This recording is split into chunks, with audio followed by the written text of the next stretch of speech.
Wednesday afternoon at 12:30, and also Wednesday evenings uh, on at 7 o'clock. So for those of you who will see this again, it will be also put out on YouTube as it is being put out right now. And we are going live. All right, we are live. Okay, so let's get back to this matter.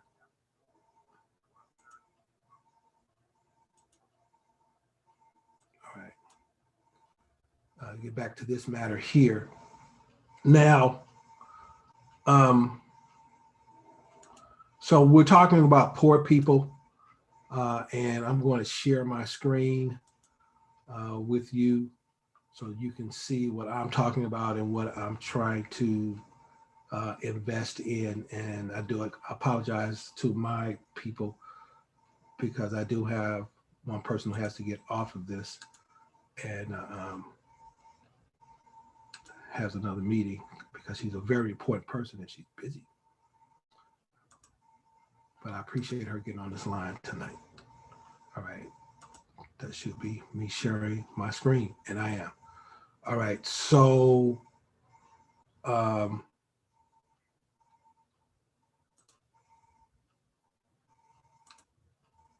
right, there I am.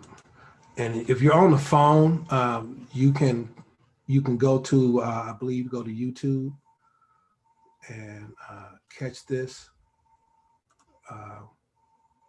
this Zoomcast. All right. So so we're talking about poor people, and again, you know, our proposition is, you know, God has a vested interest in the plight of poor people. That's the subject. I'll give you the proposition in a minute again. The text we're using is in Exodus chapter 22, verse 25. If you lend money to any one of my people with you who is poor, you shall not act as a creditor, professional money lender to him. You shall not charge him interest. Okay. And here is your proposition. This is my proposition. Because God has a vested interest in the plight of poor people, God has put in place sacred ordinances to protect poor people who live in oppressive cultures. Here is an image that I want to share with you. As I was on my way to the church this morning, we give out food on Wednesdays, and we start at around 8. We probably finish at around 11. And for those 3 hours, we are the line is wrapped around the corner. Just 3 hours straight. The line is wrapped around the corner. Somebody on the phone is saying something to me. What you saying? Are you saying something? All right. So God has a vested interest in the plight of poor people. But look at this image. Look at this image. This is just a portion. Now in the next block, it's a COVID party because there's a gang of homeless people living in their cars. It's probably about 10 to 12 cars that are out there. When this thing first started, it was not as many. But now, again, it's 10 to 12. And so they're all living out there, and they're living outside. You know, they're living outside in the middle of a pandemic. Let me say that again. They're living outside in the middle of a pandemic. And to me, this image captures, you know, something that is represented not only in this pandemic, but in how the church and the government has responded to the plight of poor people, right? This furniture used to sit in somebody's house. This couch used to sit in somebody's house, and people used to sit on that couch. So somebody says, well, homeless people didn't put the couch there. You're right. Homeless people did not put the couch there, right? Then somebody says, well, people from this neighborhood, they just come over here to dump furniture and what have you. So I guess, you know, when they move away from the burbs like Walnut Creek, Piedmont, wherever they come from. They could drive all the way to East Oakland to dump this furniture, right? I'm not going neither here nor there with that, but somebody took like painstaking time to make this look like it was once livable. And look at the trash that's on the ground around it. But look at the backdrop, right? And look at the backdrop. And the backdrop, you know, is suggestive of what happens to people when they live in poverty. You know, it's not death immediately, but it's a slow death. It's a slow death. So, you know, we have the vaccine that we're trying to put into the hands, into the bodies of Americans, right? Which we should have been doing. We should have started doing this last summer, but you know, we had President Trump, you know, who was basically trying to figure out how to make money off of it. That's why he was so slow, and that's why he was so exposed, because he was so doing the wrong thing, that we all see the jeopardy that he has created, the crisis. You know, he has quadrupled this crisis because of his greed. So people need the vaccine, right? You know, seniors in nursing home, physicians, hospital workers, firemen, municipal drivers, grocery store workers, sanitation workers, law enforcement, public educators. There are a myriad of people who need the vaccine. However, let me read this to you in a report from the CDC on, you know, when will a COVID-19 vaccine be available for people experiencing homelessness? The goal is for everyone, including people experiencing homelessness, to be able to easily get a COVID-19 vaccine as soon as possible. However, because it is anticipated there will be a limited supply of vaccine at first. In December 2020, CDC adopted the Advisory Committee on Immunization Practices, ACIP, recommendation that healthcare personnel and residents of long-term care facilities receive COVID-19 vaccine first. These groups were chosen because healthcare settings in general and long-term care settings in particular can be high-risk locations for getting the virus that causes COVID-19. Healthcare personnel and residents of long-term care facilities will likely receive the vaccine at the end of 2020, right, and in early 2021. Public health professionals at state and local health departments are now working on how to further distribute COVID-19 vaccines in a fair, ethical, and transparent way for additional groups, including considerations, watch this, for people experiencing homelessness. People experiencing homelessness have many additional characteristics such as age and employment in certain jobs that will also influence when the vaccine will be made available to them. So the question I have is this, right? And when we're talking about, you know, the priorities, who needs the vaccine more than anybody else? Let's be clear, we all need the vaccine. The fact that we're getting it so late is atrocious, especially in an environment like this. And I'm not just going to blame Donald Trump for this. I'm going to look at Washington, their construct overall, because they were so engaged in bipartisan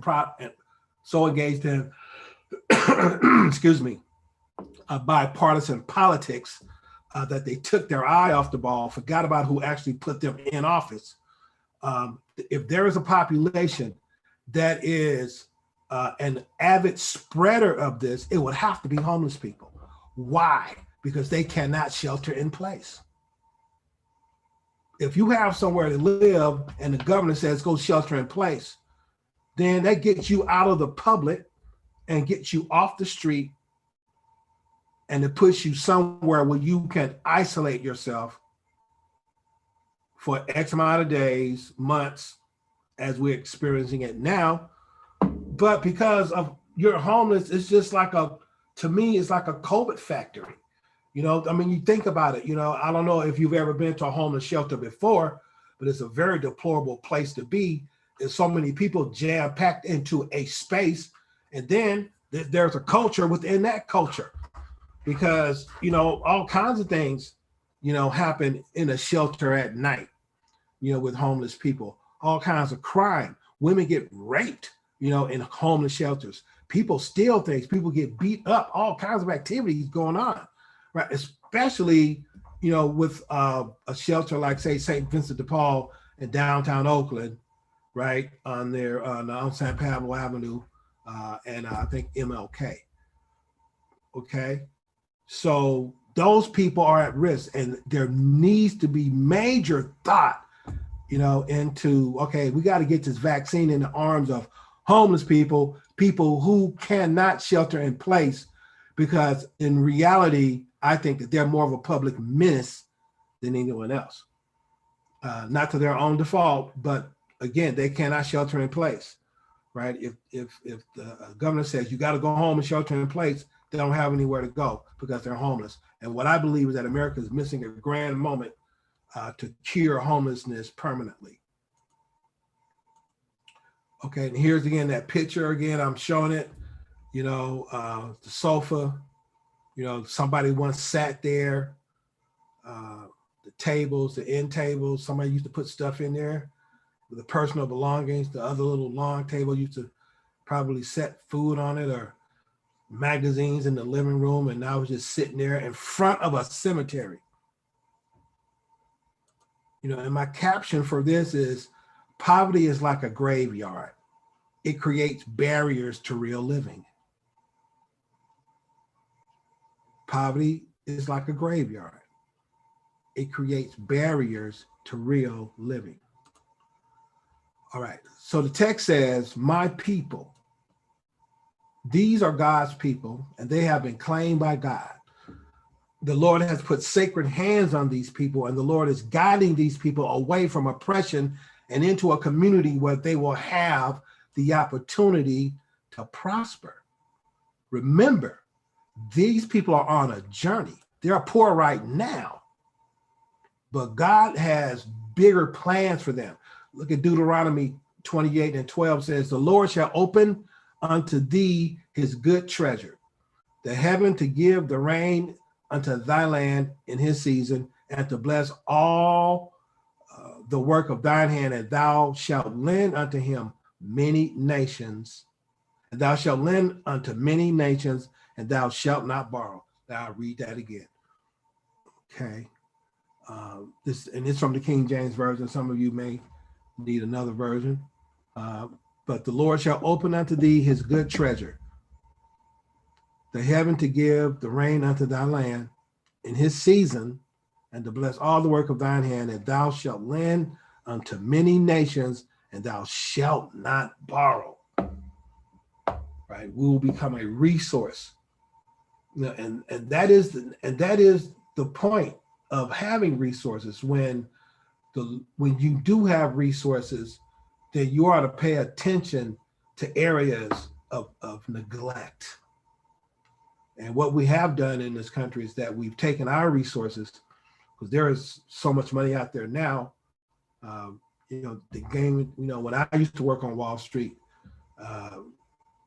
the game was, who's going to become the next millionaire. Now the game is who's going to become the next billionaire. And I honestly think that when you look at guys like Jeff Bezos and the guy from Tesla, Elon Musk, I think with them, the next game for them, and it is a game, is who's going to be the first trillionaire, right? And I think that is totally out of balance. For a few people to have that much money, it makes a ship turn upside down. It has no ballast in it. It has nothing to keep it from totally flooding and letting some of the water get out so that it can balance itself. And that's why, we have to pay attention to those who live in poverty, because to pay attention to those who live in poverty brings balance to your community. We all have different gifts. We all have different abilities, but we're all still human, and we're all still God's people. Just like the text says in Matthew 25 about the talents, Okay. We don't all have the same ability. To one he gave 5 talents, to one he gave 2, and to one he gave 1. And whatever God gives you is what you're supposed to deal with, because he can give you the mechanism whereby you can create opportunity with the talents that he has given you. And no matter how old you are or where you are, if you are still here and if you can hear my voice, you still have a shot to get this done. All right. I want to read a quote from Pope John Paul II. And it says, the absolute claim of the marketplace is God's, to which the basic day-to-day concerns of a great portion of the human family is subjugated, stands in contradiction to the acknowledgement of the one Lord of the world and history, who has shown and demonstrated that the true God takes up the side of the poor and excluded. When you are poor, there is a tendency to be excluded. Excluded means that opportunities that come on every hand can be intentionally put out of the reach of those who are poor. However, Jehovah puts a priority on the lives of these people, because the text says, my people. When you notice the maturation of children, one of the first things that they identify with is the word mine. God says, these are my people. And, the church is going to have to develop an empathy for that. Or watch this, remain poor itself. How do you get out of poverty yourself? By helping somebody else get out of poverty. Not certainly by staying in, but by helping somebody else get out of poverty. So what can we do to protect the rights of people? What can we do to protect the rights of poor people? What can we do to protect the rights of poor people? And what I'm showing now is I'm showing a tenement in Southeast Asia. These houses are actually made out of brick, but they have these little tiles on them. But it's clear when you look at it, it is somewhere that has been ignored. And then I have another image of these children with their mask on. I don't know why this old man ain't wearing his mask, because he's more likely to catch the coronavirus than they are. But these children they're lined up with these buckets and these bowls so that they can eat. And we think about that, like, we have a feeding program, right, at our church, and we feed people, we give them food. Pastor Jennings came by today with a truck full of meat. Could barely give it. We could only take like 150 cases. And we were literally giving out cases of food today. And here these children are standing with bowls, and these bowls are like, okay, don't lose this bowl. This is your bowl, right? That come from their houses. I see a couple of adults standing in line, right? And so these people are poor. And if you have no interest in this, how interested is God in what you do? Now, I know that the answer to that question is God is very interested in what you do. And you're right. God is very interested in what you do. If that's the case, if God is interested in what you do, then God is interested in why you are not interested in these people who are poor. He's asking the question. I don't understand. I brought you out.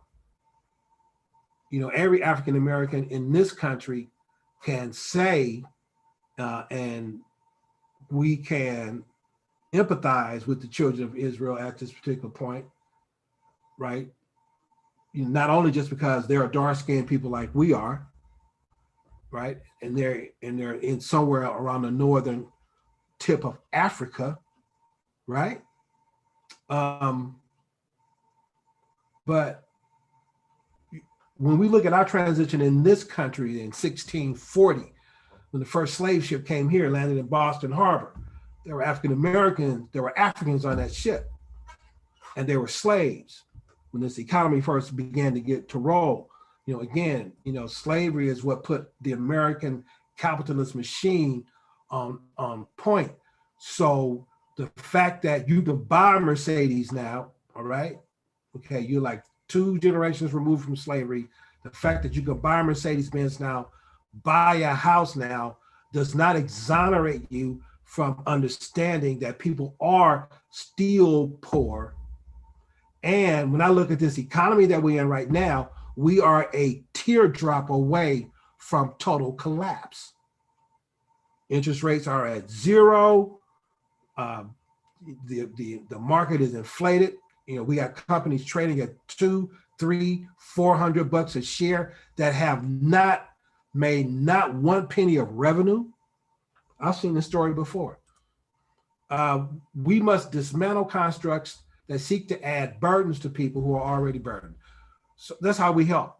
You don't add burdens to people who have burdens, right? You take it away, right? The text says you shall not charge him interest.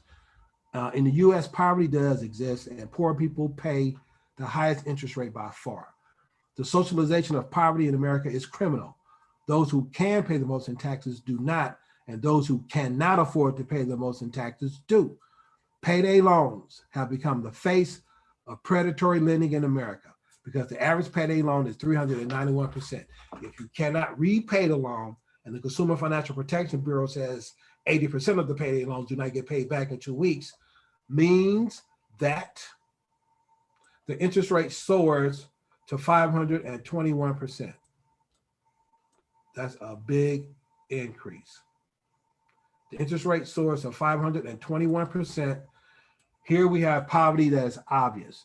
In 2019, poor people borrowed $29 billion from these profiteers, and the profiteers received in return $9 billion in fees. That's how they feel about our communities. All right. And that's it. This ends tonight's portion of our Bible study. Now, next week, we're going to roll more because there's another piece of resolution that I need to share with you because the Lord has more in store for you.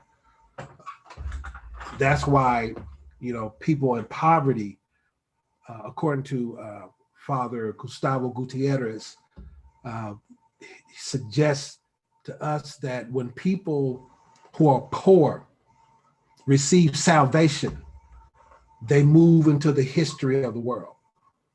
When people who are poor receive salvation, they move into the history of the world. And they move into the history of the world because it takes the power of Christ to present them with that salvation that can move them. Because Jesus himself was one who moved into the history of the world because of what he did and because of his attachment to poor people. So we must embrace this concept of poor people. We must embrace the possibilities that it brings to us who are in ministry. And again, what the pandemic has done is that the pandemic has given us another opportunity to take a look at how we do ministry. And it is clear you cannot be stuck on a building because being stuck on a building will not render you to be blessed by in any way with what God wants to do. And if you cannot stretch your mind into what God wants you to do, then you're going to miss something tremendous. And you will not take that leap that will put you on the post side of this pandemic. You will consistently live in this current pandemic. Virally you may be cured. However, as we have seen, and I've heard people alliterate that this pandemic only uncovered other pandemics. They used the death of George Floyd to suggest that, there's a pandemic of racism in America, forced racism by the police. Again, I want to thank you for the night. Remember, you can catch us again on Facebook Live. You can catch us on YouTube Live. And you can catch us on our YouTube channel at the Faith Baptist Church of Oakland. We'll be streaming again on Sunday morning. Then we'll be posting some other things. We have some podcasts that we'll be putting out there. And don't forget about the Perk and Kurt radio show. Don't forget about the one-time broadcast on Sunday nights at 5:30, KEST 1450 AM on your dial, as well as on the Perk and Kurt show, the Perk and Kurt show, which comes on KDYA 1190, the Gospel Light 1190 on 3 p.m. And I believe our guest this Sunday is going to be Dr.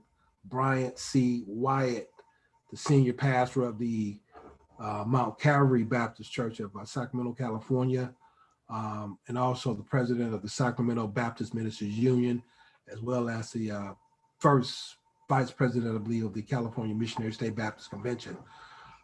So again, God bless you, God keep you. We have feeding every Wednesday at from 8 o'clock to 12 o'clock, 2680 64th Avenue in the city of Oakland, Central East Oakland, that would be. And so we're going to invite you to come out, and we'll be doing this more.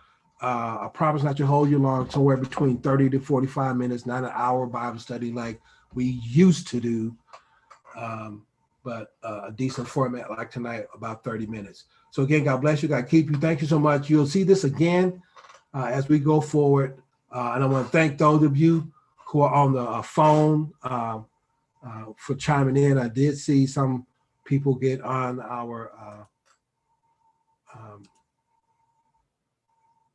on the internet to see this and to hear this and to watch this. So again, God bless you. God keep you. Have a tremendous evening. To you, Facebook family, YouTube family, everybody's family. God bless you. We love you here at the Faith Church. Take care. We'll see you next time. Peace.